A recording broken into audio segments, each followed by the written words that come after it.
A woman who had worked the late emergency line for almost 9 years once described a call that she never managed to forget, even after she transferred to a completely different department. It was not the screaming or the panic that stayed with her, because emergency calls are usually full of those things, and most operators eventually grow used to them. What unsettled her was something far quieter, something that revealed itself slowly while the child on the phone continued talking in a small, confused voice about two people who, according to every official record in the county, had already been buried for nearly 3 months. Before we start, please subscribe if you haven't already. The woman who received the call was named Anita Varma, and at that point she had been working night shifts at the County Emergency Dispatch Center for a little over 3 years. The building itself sat on the edge of a quiet commercial district where most offices closed before sunset. And by the time Anita arrived for her shift around 9:30 in the evening, the streets outside were almost always empty, except for the occasional delivery truck or a taxi cutting through the intersection. Inside the dispatch room, the lights were dim and steady. The computers hummed softly, and the operators wore headsets while they waited for calls that might come from anywhere in the county. Some nights were calm and passed with only a few minor incidents like noise complaints or a car accident reported on the highway, and other nights were loud and chaotic with several calls coming in at once. Anita had learned to handle both kinds of nights without letting her nerves show.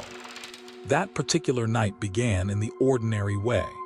She arrived with a small thermos of coffee, greeted the operator finishing the previous shift, and sat down at her station while the computer system loaded her into the call queue.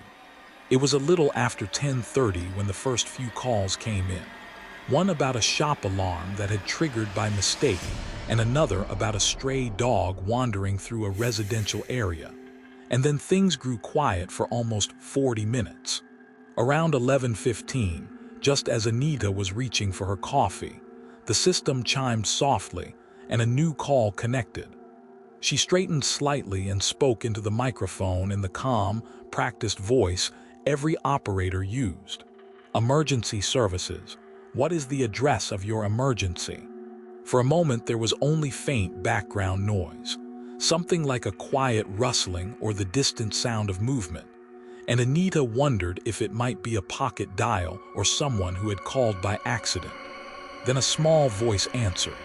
It sounded like a child, maybe 8 or 9 years old, speaking very quietly as if they were trying not to be heard. "Hello, are you the police?" Anita's posture shifted immediately because calls from children always required extra patience. "Yes, this is emergency services," she said gently. "What's going on there?"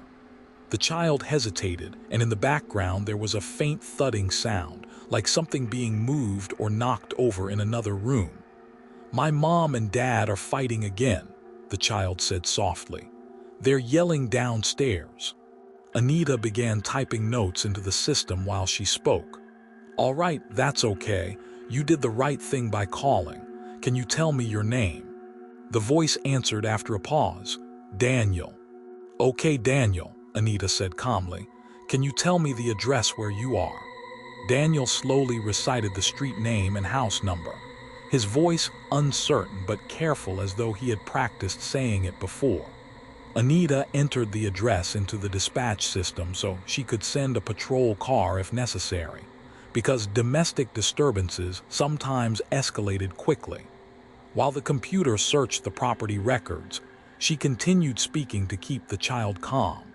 "Are you in your room right now, Daniel?" "Yes." "Are your parents yelling at each other, or are they yelling at you?"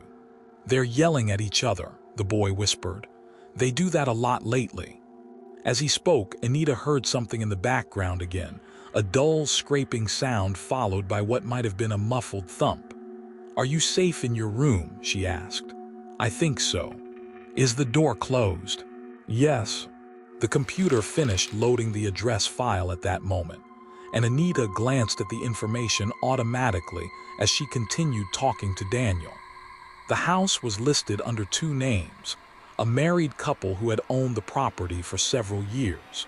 But there was also a small note attached to the record that caught her attention immediately.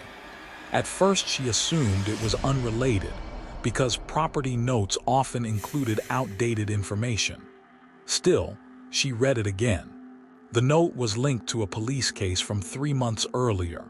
Anita felt a faint tightening in her chest as she opened the report. "Daniel," she said carefully, keeping her voice steady, "can you tell me what your parents' names are?" The boy answered without hesitation. "Mom is Laura and Dad is Michael." Those were exactly the names on the property record. Anita's eyes moved slowly across the report attached to the address. 3 months earlier, the county police had responded to a fatal car accident on the highway just outside town. A married couple named Michael and Laura Jensen had died at the scene when their vehicle crossed into oncoming traffic and collided with a truck.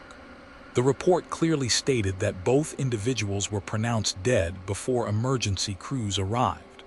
There was another note below that. Their only child, Daniel Jensen, had been temporarily placed with relatives in another city while custody arrangements were finalized. Anita stared at the screen while the quiet voice of the boy continued speaking through the headset. "They've been arguing for a long time tonight," Daniel said. "Sometimes they break things." Her fingers rested on the keyboard, but she stopped typing. The report could not be wrong. There had been multiple officers on scene, medical staff, official death certificates. The couple had even been buried in the local cemetery 2 weeks after the accident.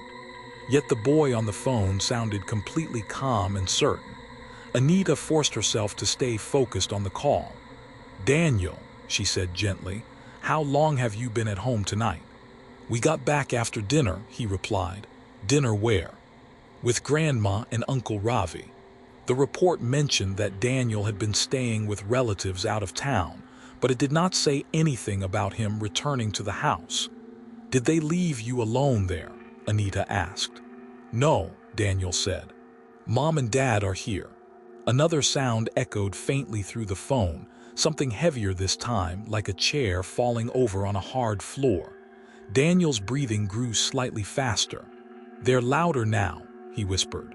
Anita quickly sent a dispatch request for officers to check the house, because regardless of the strange report details, a frightened child alone in a house deserved immediate help. The system confirmed that a patrol car was on the way. While she waited, Anita kept Daniel talking. "Daniel, can you tell me what they're arguing about?" "I don't know," he said. "They keep saying my name." A chill moved through Anita's shoulders when she heard that. "They're saying your name," she repeated carefully. "Yes," Daniel said. "They're asking where I am." The operator glanced again at the accident report on her screen. Something about the timeline suddenly felt wrong. If Daniel had been placed with relatives immediately after the accident, then why would he be back in the house tonight with his parents? Unless the report was outdated or incorrect.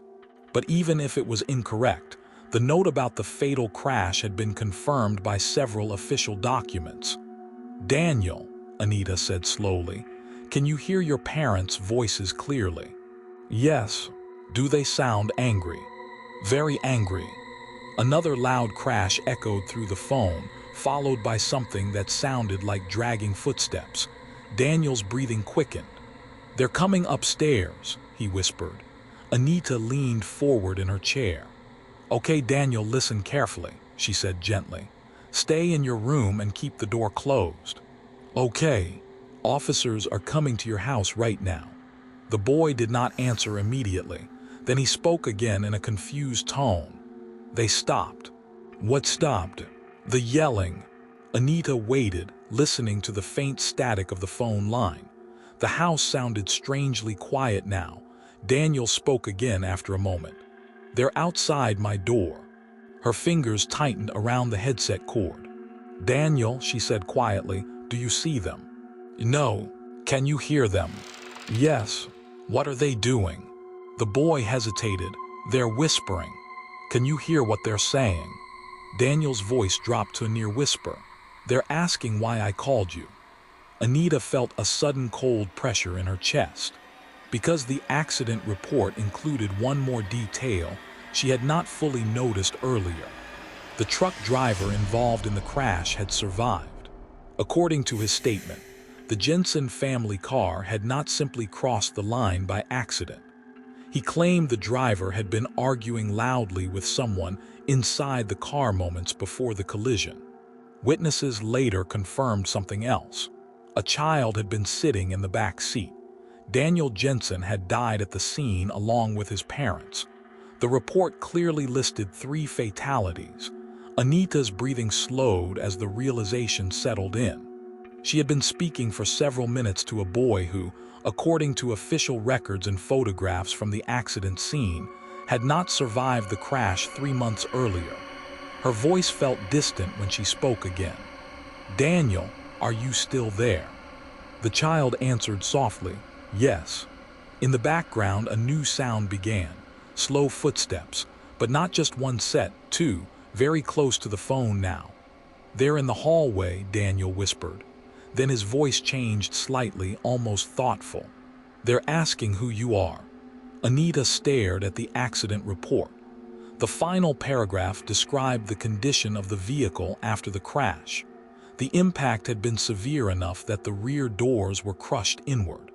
Emergency responders believed the child had been trapped in the back seat while his parents argued in the front moments before the collision.